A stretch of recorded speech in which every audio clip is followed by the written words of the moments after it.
Halo, assalamualaikum warahmatullahi wabarakatuh. Mahasiswa ekonomi manajerial, untuk bab selanjutnya ya. Ini kita ada di bab 4 ya, masalah identifikasi. Oke, kita lanjutkan. Ada di situ keterangan bahwa kurva permintaan untuk suatu komoditas biasanya didestimasi dari data yang ada di pasar tentang kuantitas yang dibeli dari suatu komoditas pada berbagai tingkat harga dalam jangka waktu tertentu menggunakan data deret waktu ya, deret waktu atau berbagai unit konsumsi pada pasar pada suatu waktu dengan menggunakan data kerat lintang. Nah, di sini kan ada deret ukur dan deret hitung. Jadi kalau misalnya kita menderet waktu ukur itu adalah mengukur pertambahan jumlah penduduk. Tapi kalau deret hitung itu melakukan pertambahan hitungan produksi. Jadi produksi itu 1, 2, 3, 4, 5 dan seterusnya. Kalau deret ukur pertambahan penduduk 1, 2, 4, 8, 16. Nah, itu deret N pangkat 2. Kalau deret hitung N plus 1 gitu ya. Nah, itu sudah tahu, itu sudah ada di pelajaran terdahulu kita ya. Kemudian pendekatan penelitian pemasaran untuk estimasi permintaan. Nah, ini penting karena ada unsur 5M, man, methods, money, kemudian mesin, kemudian market. Nah, kemudian di situ adalah market itu sebagai M yang ke sekian di antara 5M itu untuk menentukan juga pendekatan penelitian pemasaran dengan estimasi permintaan ini. Sementara analisis regresi Y sama dengan A plus B X plus E itu biasa digunakan dalam penghitungan deret ukur dan deret hitung. Untuk regresi yang akan diskusikan selanjutnya yaitu merupakan sebuah metode yang sangat penting dalam menggunakan dan estimasi permintaan. Ya, itu sudah ada terdahulu kita sampaikan. Y sebagai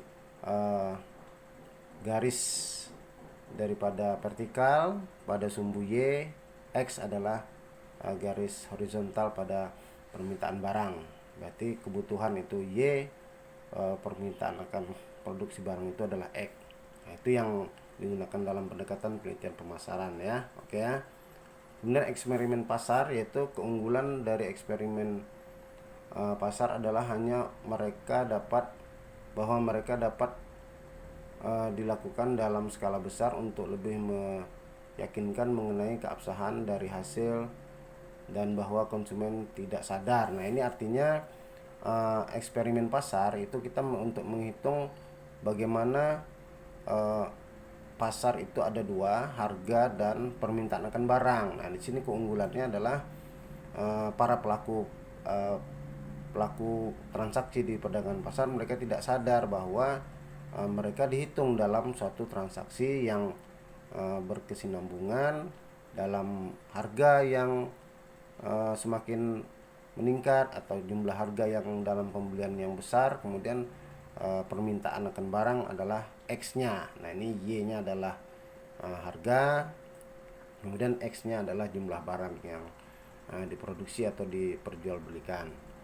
Kemudian mengenal terhadap analisis regresi, yaitu saya sampaikan tadi Y sama dengan A plus BX plus E. Untuk memperkenalkan analisis regresi ini sudah mulai diperkenalkan karena ini digunakan juga untuk penelitian-penelitian yang ada hubungan antara dua variabel atau lebih. Kalau variabel X1 berarti ada X2.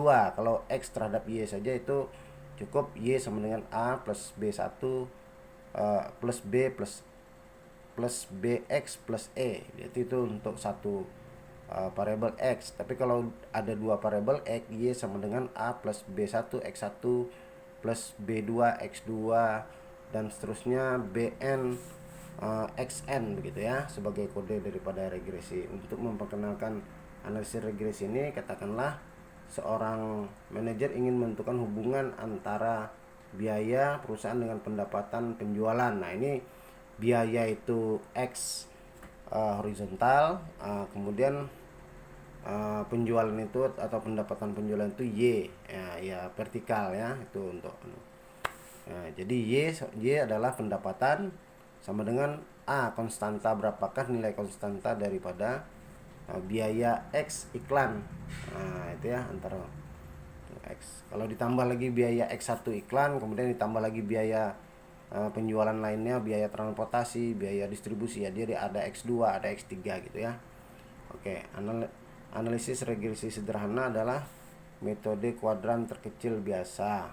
Artinya regresi yang tadi, uji signifikan estimasi parameter, nah itu dikatakan uji Y sama dengan A plus B X, itu adalah uji signifikan estimasi untuk memperkirakan apakah parameter tadi, artinya beberapa variabel indikator tadi bisa diukur untuk mengukur seperti di atas tadi, ada biaya iklan dan Y sebagai pendapatan ya. Nah, itu jadi interval tuh ada jarak antara aspek lainnya yang diuji untuk signifikan interval keyakinan tadi, ada satu estimasi untuk meyakinkan pasar itu kemudian berapa sebenarnya kebutuhan pasar yang akan kita masukkan dalam pendapatan, sehingga pendapatan pun dapat diprediksi apakah benar pendapatan kita yang ke depan ini mungkin, atau kita ingin meletakkan pendapatan itu berapa Y jumlahnya ya, gitu ya. Jadi seorang ekonom itu dapat memprediksi jika X penjualan itu terjadi berapa, maka pendapatan itu Y adalah sekian gitu ya. Oke. Nah, itulah besoknya seorang sarjana ekonom itu dapat memprediksi kenaikan ataupun penurunan gejala pasar ya. Ini contoh pasar antara harga dengan penjualan. Kalau antara biaya promosi iklan dengan biaya pendapatan, itu tadi ya. Oke ya, analisis regresi berganda itu tadi itu apabila X-nya lebih daripada 1, Y-nya pendapatan, X-nya X1 mungkin biaya iklan, atau X2-nya itu harga barang penjualan, jumlah barang penjualannya. Nah, kemudian disitulah untuk melihat ya, di sini kita melakukan estimasi terhadap parameter-parameter regresi ya. Berganda itu artinya lebih banyak, lebih daripada 1 X-nya ya. Ini untuk menguji kekuatan. Oke. Kemudian analisis regresi berganda itu sendiri ya adalah koefisien determinal R2 yang disesuaikan dengan analisis varian ya. Varian itu artinya indikator-indikatornya, kemudian estimasi titik dan interval, itu jarak antara satu kejadian ke kejadian lainnya ya.